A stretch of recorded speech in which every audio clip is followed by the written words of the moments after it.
Okey,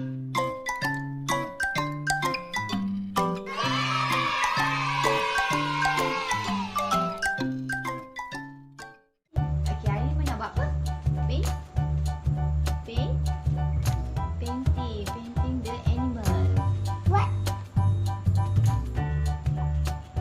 Okey, ni colour apa dulu? Ni apa ni? Animal apa ni? Panda. Panda. Panda nak buat colour apa? Colour ni? Okey, dia tak dekat sini.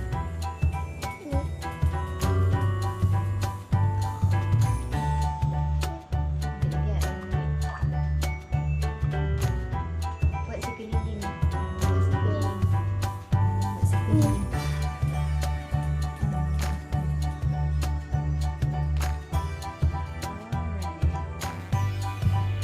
Next one. Oh, itu nak colour apa? Kalau ni.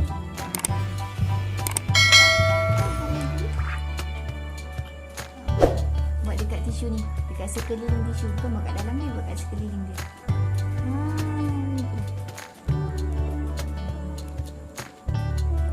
Okey, lagi. Lagi tadi. Buat sekeliling tisu tu. Alright. Ni. Nak buat rectangle.